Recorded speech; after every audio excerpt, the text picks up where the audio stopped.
Assalamualaikum warahmatullahi wabarakatuh. Jumpa lagi dengan saya Pak Moko dalam mata kuliah Perekonomian Indonesia. Kesempatan ini saya akan menyampaikan materi tentang pengeluaran konsumsi masyarakat. Ya, jadi pengeluaran konsumsi masyarakat ini merupakan salah satu komponen dari permintaan agregat. Ya, di samping ada investasi, pengeluaran pemerintah, dan ekspor impor. Jadi nanti kita akan melihat apa itu yang dimaksud pengeluaran konsumsi masyarakat, kemudian bagaimana perilaku dan pola konsumsi masyarakat Indonesia. Ya, baik, kita lihat slide-nya satu persatu. Kita lihat data terlebih dahulu. Ya. Jadi yang dimaksud pengeluaran konsumsi masyarakat itu pengeluaran konsumsi oleh rumah tangga ya. Rumah tangga yang digunakan untuk pembelian barang dan jasa guna memenuhi kebutuhan. Nah, itu yang dimaksud dengan pengeluaran konsumsi ya. Jadi pelakunya adalah rumah tangga. Untuk apa? Untuk membeli barang dan jasa yang digunakan dalam pemenuhan kebutuhan sehari-hari. Ya. Nah, sekarang kita lihat dulu data tentang alokasi penggunaan PDB Indonesia. Ini data PDB Indonesia berdasarkan metode pengeluaran. Ya, di sini kita lihat pada sektor penggunaan itu ada konsumsi masyarakat. Jadi yang dimaksud dengan konsumsi masyarakat itu ya pengeluaran konsumsi masyarakat tadi yang dinotasikan dengan huruf C besar ya, consumption. Kemudian pembentukan modal itu investasi, kemudian ada konsumsi pemerintah, ini variabelnya G besar, government expenditure, kemudian ekspor dan impor. Nah, dari komponen-komponen pengeluaran ini yang membentuk PDB, ini kita akan fokus pada konsumsi masyarakat ya. Sesuai dengan materi kali ini kita lihat bahwa konsumsi masyarakat ini memiliki persentase yang paling besar ya. Lebih dari separuh lebih dari PDB itu digunakan untuk konsumsi masyarakat ya ini. Jadi data terakhir di sini tahun 2018 itu besarannya 56,82% PDB itu digunakan untuk pengeluaran konsumsi masyarakat. Ya, sisanya yang kemudian yang berikutnya adalah pembentukan modal, yang kedua itu atau investasi dan seterusnya. Nanti investasi akan kita bahas selanjutnya di materi selanjutnya setelah materi pengeluaran konsumsi masyarakat. Baik, kita lanjut selanjutnya apa saja untuk pembelian apa saja konsumsi masyarakat itu. Kita lihat data dari BPS. Ya, jadi BPS itu membuat daftar atau menggolongkan pengeluaran konsumsi masyarakat itu ke dalam dua kelompok, yaitu makanan dan bukan makanan. Ya, ini. Jadi untuk kelompok makanan ini ada 14 item. Kemudian yang bukan makanan ada 8 item. Ya, jadi dilihat dari pola konsumsi masyarakat nanti, ini kita akan ketahui nanti sebenarnya untuk masyarakat Indonesia itu pengeluaran konsumsinya itu lebih besar untuk makanan atau untuk bukan makanan. Ya, nanti kita akan lihat. Ya, selanjutnya kita lihat data berikutnya.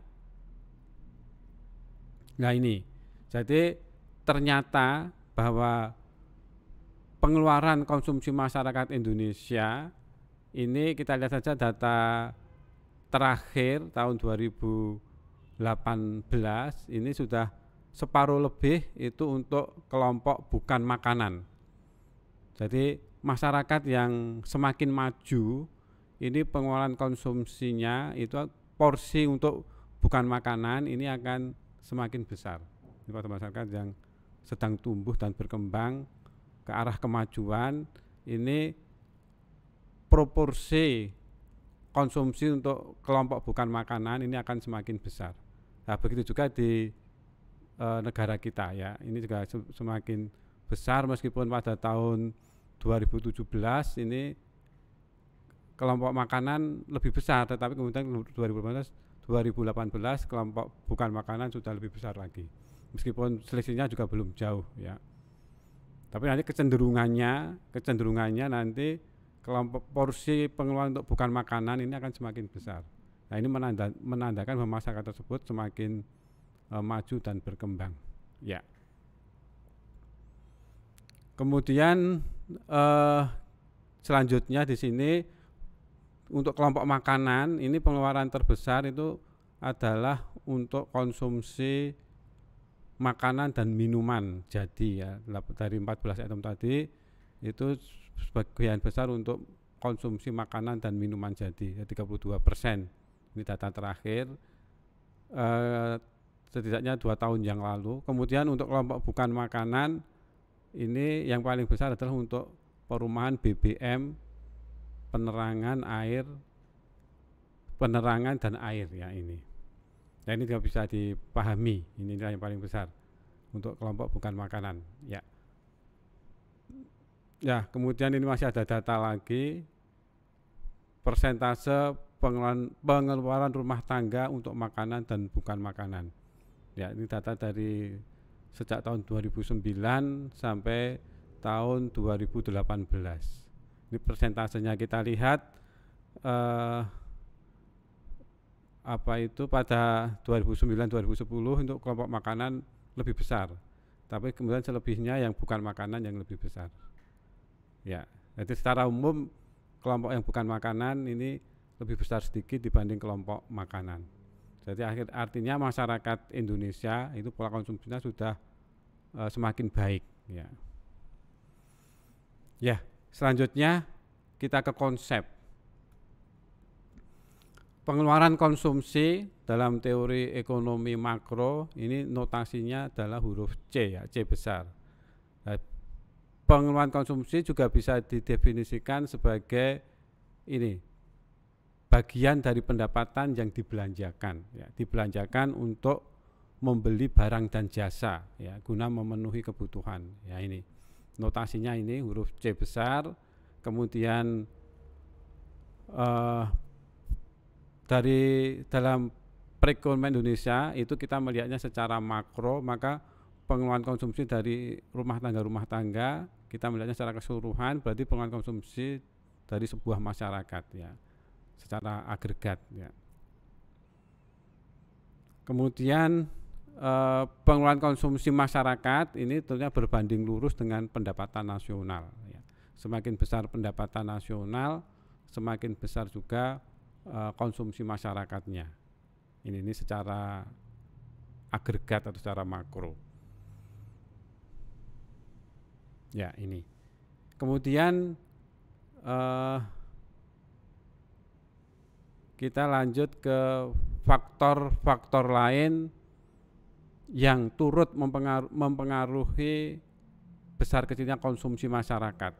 Jadi yang berpengaruh itu ternyata tidak hanya pendapatan, tapi juga ada faktor lain. Misalkan ini kita lihat ini ada kekayaan yang telah terkumpul, tingkat bunga, sikap berhemat masyarakat, keadaan perekonomian, kemudian distribusi pendapatan masyarakat, tersedia tidaknya dana pensiun. Jadi faktor-faktor ini, keenam faktor ini bersama dengan pendapatan nasional ini turut mempengaruhi besar kecilnya pengeluaran konsumsi masyarakat ya.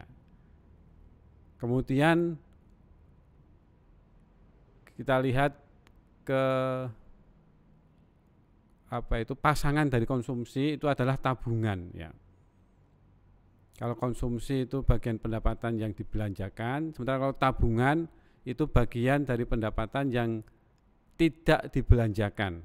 Notasinya adalah huruf S besar ya.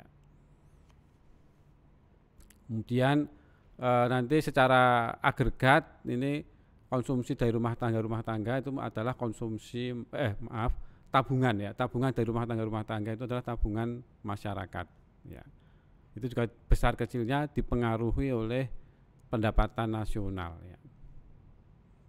Tabungan masyarakat dan tabungan pemerintah akan membentuk tabungan nasional yang merupakan sumber dana investasi. Ini.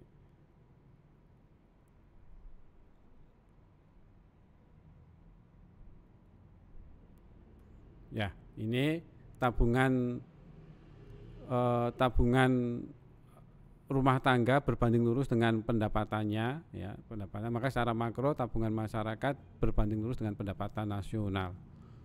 Kemudian dalam teori konsumsi menurut John Maynard Keynes ini kita mengenal ada istilah MPC dan MPS ya, marginal propensity to consume dan marginal propensity to save ya. Jadi teori konsumsi dari Keynes ini tentunya dulu pernah disampaikan di dalam mata kuliah pengantar ilmu ekonomi bagian 2, yaitu yang bagian makro ya.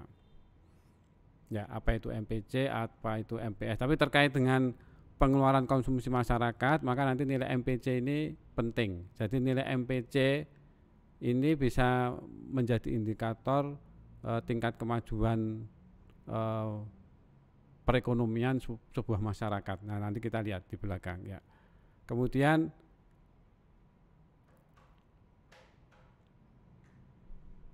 nah ini terkait dengan MPC dan MPS ya. Pada masyarakat yang kehidupan ekonominya belum mapan, ini angka MPC ini secara umum lebih besar dari MPS. Ini MPC-nya kan lebih besar dari MPS. Jadi bagian yang dikonsumsi itu lebih besar daripada bagian yang ditabung. Artinya kalau masyarakat atau rumah tangga, sebuah rumah tangga menerima tambahan pendapatan, itu sebagian besar akan digunakan untuk menambah konsumsi. Ini jika ada tambahan pendapatan, sebagian besar teralokasikan untuk konsumsi. Ini arti dari MPC lebih besar dari MPS.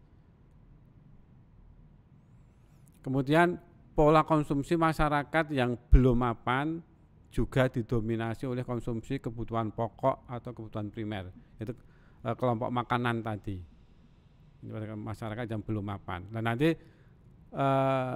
dengan semakin berkembangnya perekonomian dan masyarakat itu semakin maju dan semakin mapan, maka nanti angka MPC ini akan cenderung lebih kecil, akan cenderung semakin kecil, dan pola konsumsi masyarakat didominasi oleh kelompok kebutuhan sekunder atau kebutuhan yang kelompok bukan makanan ini.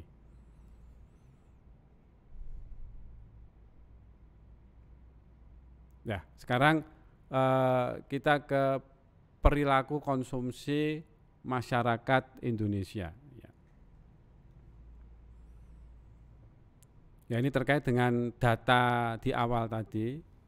Jadi dari 4 komponen permintaan agregat ini ternyata pengeluaran konsumsi itu paling besar ya. Bila dibandingkan secara relatif pengeluaran konsumsi dengan pendapatan nasional, ya, proporsi pengeluaran konsumsi masyarakat dari tahun ke tahun semakin menurun tadi data di awal.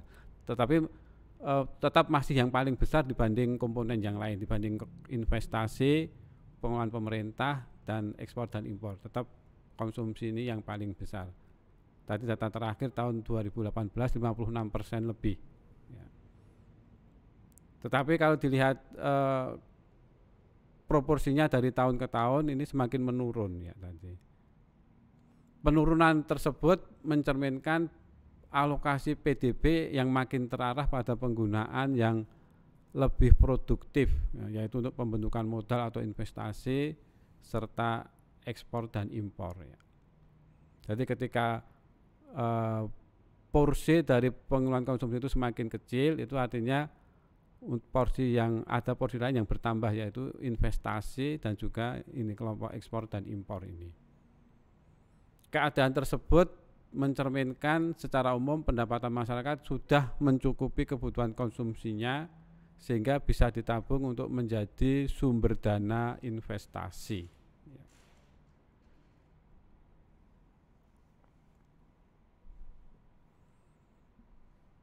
Kemudian kita lanjutkan ke pola konsumsi masyarakat Indonesia. Ya. Ini pola konsumsi masyarakat ini yang dimaksud adalah proporsinya itu antara kelompok makanan dan bukan makanan. Ya, ini. Pola konsumsi dapat dilihat dari alokasi penggunaannya. Jadi apakah dibedakan dua, kelompok makanan dan bukan makanan. Nah, ini. Secara garis besar alokasi pengeluaran konsumsi masyarakat digolongkan dalam dua kelompok, yaitu untuk makanan dan bukan makanan. Ini kalau kita berbicara pola konsumsi itu penggunaannya apakah untuk belanja, mana yang lebih besar untuk kelompok makanan dan bukan makanan. Ini untuk masyarakat Indonesia, ini data dari BPS menunjukkan bahwa bagian terbesar dari pengeluaran untuk makanan dibelanjakan untuk jenis ini padi-padian, makanan jadi, tembakau atau sirih, kemudian ikan serta sayur-sayuran ya. Dan kelompok alokasi belanja untuk minuman beralkohol tentu paling kecil ya, ini bisa dipahami. Kemudian